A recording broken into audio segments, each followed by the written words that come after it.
everyone, it's Alice, and today I have gathered up all of the witchy books on my TBR so that we can just have a little chat about them because we're nearing the season when it's perfect to read these types of books.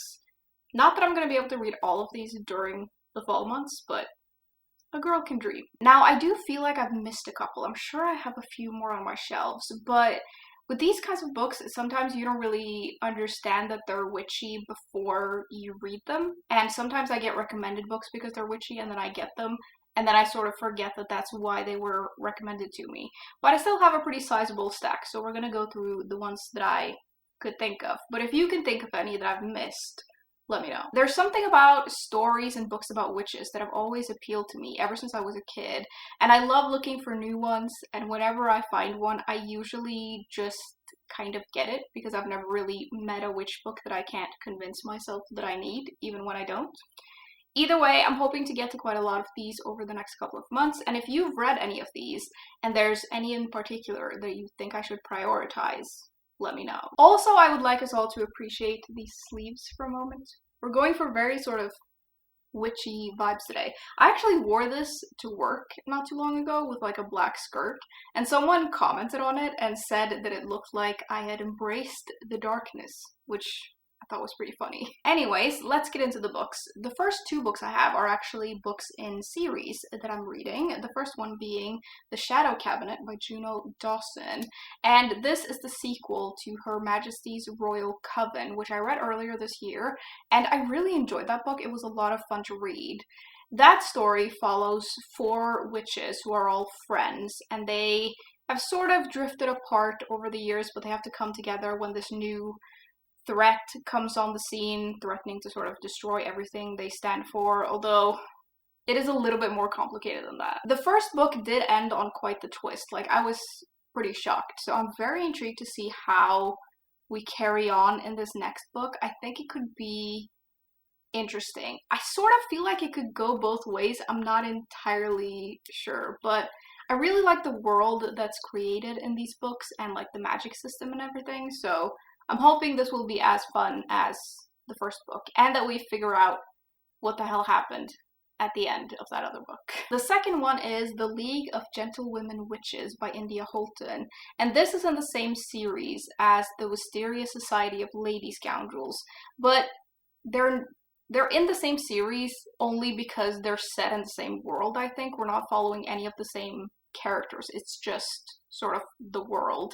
And in the Wisteria one, we follow a society of like lady thieves slash pirates, and in this we follow a league of witches. These books are set in Victorian times, which there's a lot of humor about, which I really enjoyed in the first book, so I think and hope that it's going to be sort of the same thing in this one. In here, we follow this young witch who has to protect this, like, talisman from getting into the wrong hands, and while she's doing that, she runs across this, like, pirate character who's very annoying, but also maybe kind of charming.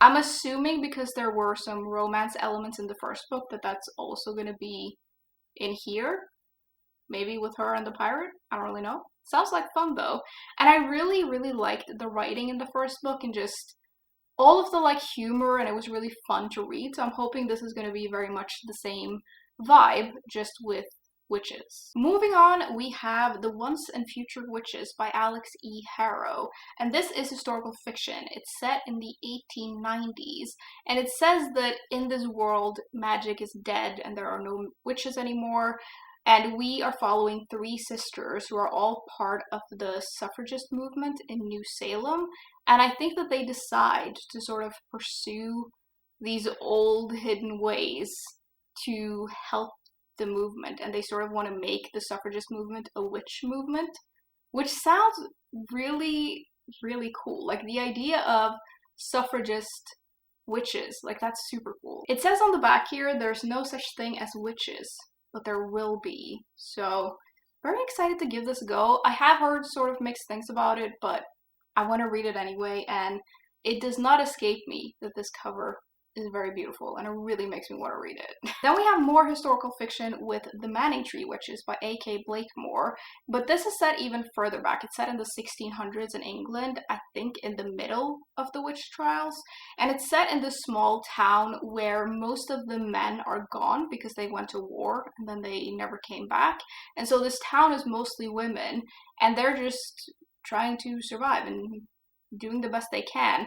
And then one day this religious guy arrives in this town and starts pointing fingers at all of these women, and I'm sure we can imagine what they are being accused of, because how dare they exist. I have had this sitting on my shelves for a couple of years now, and I really just need to get around to reading it. I think it's going to be very interesting. Also set in the 1600s, we have Cunning Women by Elizabeth Lee, and this one is set in this small fishing community, and we meet this main character who, like her mother, has this birthmark that marks her as a witch, and she spends her days being torn between just wanting to be normal and wanting to maybe explore the powers that she maybe has. But mostly this family tries to just like fly under the radar. They go to church and everything's going okay until, of course, again, some guy arrives and starts pointing fingers, and I'm sure that doesn't go very well. There's a lot of guys coming in and ruining things during these times, I feel.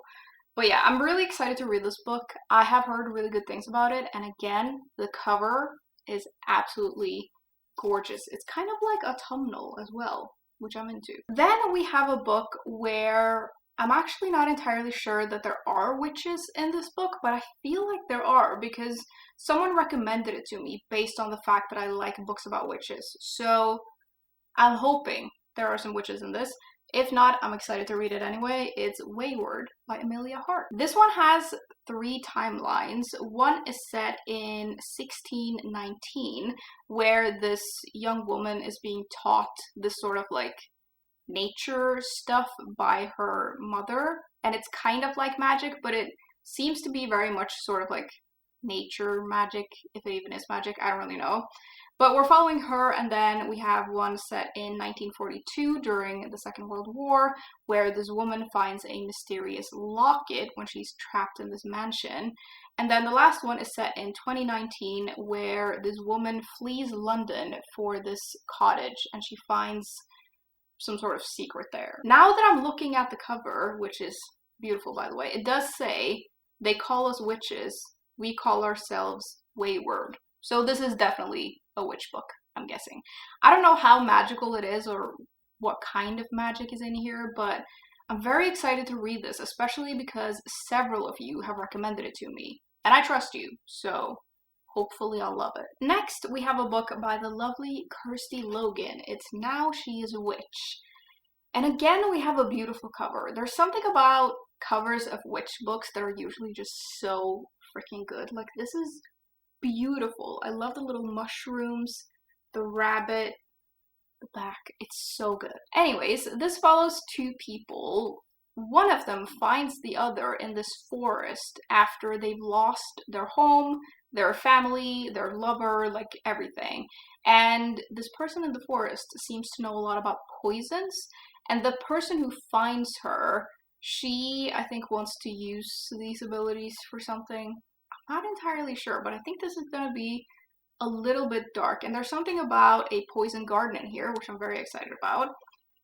I don't really know. I am sure it's going to be great though, because Kirsty Logan is an amazing writer, and I'm really excited to read something else by her, and whatever this is, it's going to be fantastic. Then we have one that just looks like the coziest book ever. It's In the Company of Witches by Auralee Wallace, and this is actually a cozy mystery. It's set in this small village in New England where the Warren family, like the Warren witches, have been there for over 400 years, and they've silently helped people with their magic, and we're following the latest generation who's running like a bed and breakfast, and it's all lovely until one day someone is murdered at the bed and breakfast, and I think at first they think it's an accident, but then something happens that makes them wonder if maybe something else is going on. I think the police end up accusing the main character's aunt, and so she has to try and solve the mystery to sort of save her. Like, I think that's the setup.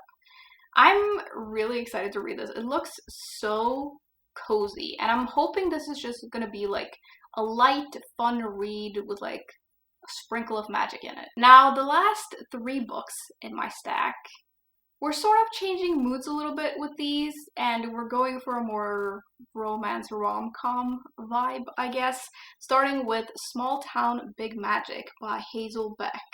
I really like this cover. It's very pretty and autumnal, and it really makes me want to read this in fall.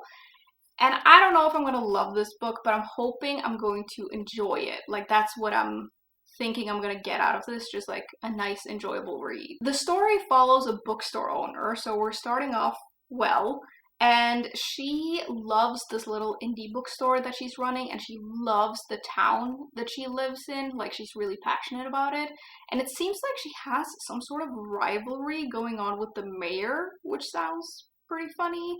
And I think what happens is that she finds out that she is a descendant of a witch that died during the witch trials, and she has to sort of discover her magic because there's this dark force threatening her little town or something. I don't really know, but it sounds sweet and cozy. I don't know what the romance is. I wonder if the romance is with the mayor. I feel like it's not, but that would be pretty funny. Then we have The Unfortunate Side Effects of Heartbreak and Magic by Breanne Randall. And this says that it's for fans of Gilmore Girls and practical magic. And that is really something to live up to, but I feel like if it's even like half of that, I will probably enjoy this. This one follows a woman whose magic comes with a curse, I think, and the curse is for heartbreaks. And I think she's always felt like that's worth it, like her magic is worth it. But then she returns to her small town when her grandmother falls ill, and she's like, she's going to die. And she's there for that, and then her ex comes on the scene, and I don't really know what's happening with that, but it'll be interesting, I think. I think there's something about a dark power coming into this town as well, and she has to protect it, I'm sure. I don't really know what's going on in this book, but I'm excited to try it out. I really am hoping it's going to have some really good, like, small town vibes and just be a little bit magical and a little bit enjoyable. Hopefully a lot enjoyable, actually. Lastly, we have A Witch's Guide to Fake Dating a Demon by Sarah Hawley. And I feel like this is going to be a little bit silly, but it might also be a little bit fun, so I'm gonna give it a go.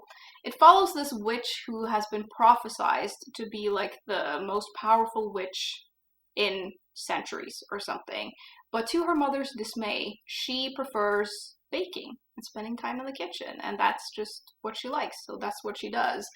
And then, unfortunately, although maybe not unfortunately, I don't really know, she summons a demon while she's baking one day, and that's maybe not great, but then if they end up fake dating, maybe it is okay. Maybe they end up falling in love.